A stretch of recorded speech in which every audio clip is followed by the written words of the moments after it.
अस्सलाम वालेकुम दोस्तों, आज की वीडियो में आपको बताया जाएगा मेवात के अंदर इस्लाम कैसे फैला और मेवात को इतना टारगेट क्यों करा जा रहा है, मेवात के अंदर इतनी दंगाई क्यों हो रही है और मेवात को बार बार टारगेट करके मिनी पाकिस्तान क्यों कहा जा रहा है। तो वीडियो देखना मत भूलिए, पूरा इस वीडियो को देखिए, स्किप मत करना, क्योंकि आपको इस वीडियो के अंदर पता चलेगा मेवात को इतना मिनी पाकिस्तान दंगाई हो रहे हैं इसलिए हो रही है। वीडियो को लाइक शेयर कमेंट जरूर कीजिए और इस चैनल पर नए हैं तो सब्सक्राइब भी कीजिए। ताल्लुक रखने वाले गोत और पाल नाम के पूरे कबीले मुसलमान हो गए। तोमर वंश का इस्लाम कबूल करना भारत के इतिहास में कोई छोटी घटना नहीं थी। मोहम्मद बिन कासिम के भारत आने के बाद ये पहली बार था कि जाटों की इतनी बड़ी तादाद ने एक साथ इस्लाम कबूल किया था। सैयद हुसैन खंग सवार सुल्तान मुइजुद्दीन शाम के साथ ईरान से भारत आए थे और जब मुइनुद्दीन शाम कुतुबुद्दीन ऐबक को दिल्ली का गवर्नर बनाकर वापस ईरान लौट गया तो सैयद हुसैन खंग सवार भी उसके साथ भारत में रुक गए, जिन्हें बाद में कुतुबुद्दीन ऐबक के द्वारा अजमेर का गवर्नर नियुक्त किया गया। तारीख फरिश्ता का लेखक लिखता है कि इनके इल्म और सोहबत में बैठकर बड़े बड़े काफिर मुसलमान बन गए और उन्होंने मुसलमानों की तरफ से बड़ी बड़ी जंगें लड़ी।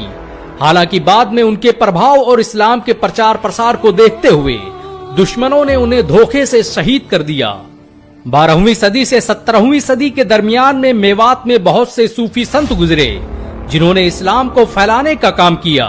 शेख हमीदुद्दीन नागौरी, ख्वाजा हुसैन नागौरी, शेख अहमद सैबानी जैसे उलमाओं की मदद से हरियाणा, राजस्थान, पश्चिमी उत्तर प्रदेश और खासकर मेवात के क्षत्रिय और राजपूतों ने बड़े पैमाने पर इस्लाम को कबूल किया।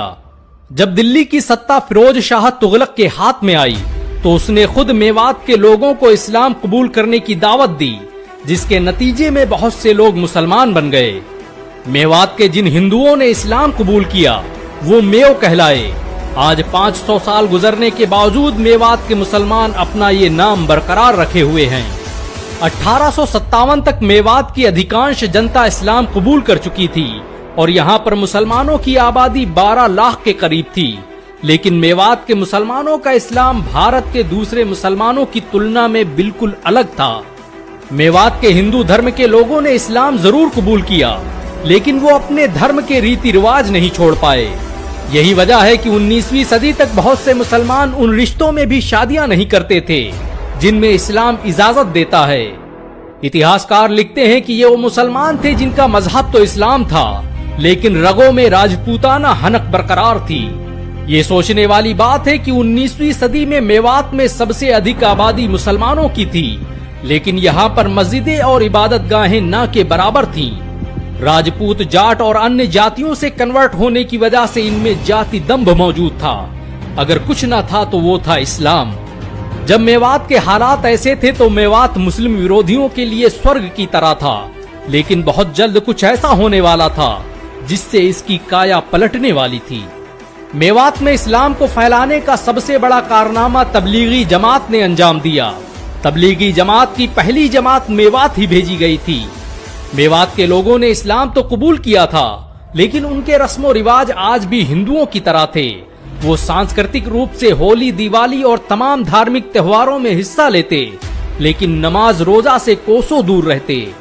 अंग्रेज मेजर पाउलेट 1878 के गैजेट में लिखता है कि मेवाती ज्यादातर मुसलमान हैं, लेकिन वो सिर्फ नाम के मुसलमान हैं। उनके गांव के देवता वही हैं जो हिंदुओं के हैं। वो हिंदुओं के त्योहार मनाते हैं और बस कहीं एक आधी मस्जिदें नजर आ जाती हैं। ऐसे वक्त में जब तबलीगी जमात के कदम मेवात में पड़े तो कहानी एकदम से तब्दील हो गई और फिर लोगों ने देखा कि जल्द ही मेवात इस्लामी तहजीब और शकाफत का मरकज बन गया और यहाँ ऐसे ऐसे आलिम और ऐसे ऐसे उलमाओं ने जन्म लिया जिन्होंने हिंदुस्तान का इतिहास बदल कर रख दिया।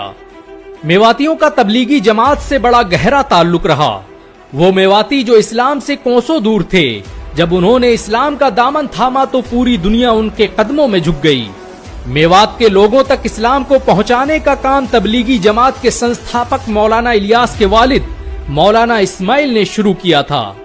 वो दिल्ली की बंगले वाली मस्जिद में बहादुर शाह जफर के समधी के बच्चों को पढ़ाया करते थे। ये मस्जिद मेवात और दिल्ली के रास्ते में पड़ती थी। यही वजह है कि जब कोई मेवाती इस रास्ते से गुजरता तो मौलाना इस्माइल उसे पानी पिलाते और मस्जिद में आने की दावत देते। वो कई सालों तक ऐसा करते रहे यहाँ तक कि उन्होंने मजदूरों को पैसा देकर उन्हें मस्जिद में लाकर इस्लाम की बातें सिखलाईं। 1925 के दौरान आर्य समाज ने शुद्धि आंदोलन के तहत मेवात को अपना केंद्र बना लिया और मेवात के उन लोगों को वापस हिंदू धर्म में शामिल करने लगे जो कभी इस्लाम की शिक्षाओं से प्रभावित होकर मुसलमान बन गए थे। इस्लाम से कोसों दूर लोग धीरे धीरे वापस हिंदू धर्म में परिवर्तित होने लगे और ऐसा लगने लगा कि जैसे मेवात जल्द ही मुसलमानों से खाली हो जाएगा। ऐसे में मौलाना इलियास ने मेवात को ही अपनी तबलीग का महवर बनाया और आसपास के इलाकों में लोगों को इस्लाम की शिक्षाओं को फैलाने के लिए भेजने लगे। साल 1941 में इतिहास में पहली बार मेवात के नूह में तबलीगी जमात का पहला इज्तिमा कायम हुआ और इस पहले इज्तिमे में ही 20-25 हजार लोग शामिल हो गए।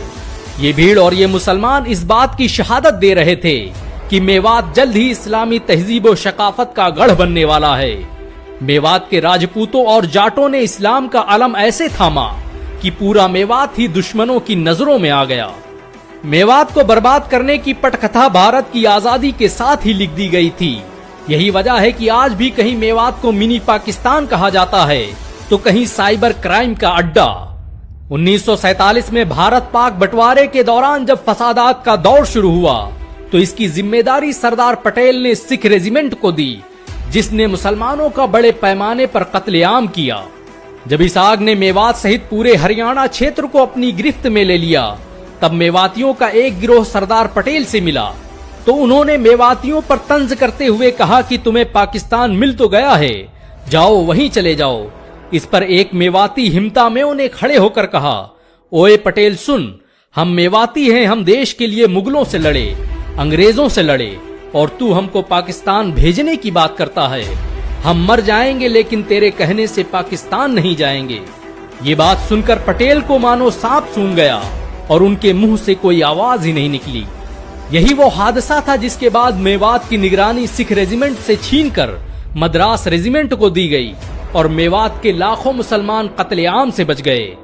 मेवात आज फिर सुलग रहा है, दुश्मन एक बार फिर इसे बर्बाद करने के दर पर है, लेकिन मेवात के लोग हर हाल में जिंदा रहना जानते हैं। मेवात सांप्रदायिक ताकतों के लिए एक लिटमस टेस्ट है, लेकिन इस देश से मोहब्बत करने वाले हिंदू और मुसलमान इन नफरत फैलाने वालों को कभी कामयाब नहीं होने देंगे। सरकार को चाहिए कि वो ऐसे लोगों पर कानूनी कार्रवाई करे जो भारत के ही एक हिस्से को मिनी पाकिस्तान बताने की कोशिश में लगे रहते हैं। वैसे एक मेवाती और एक मुसलमान होने के नाते आपको गर्व महसूस हुआ हो तो इस वीडियो को लाइक और शेयर जरूर करें। ऐसी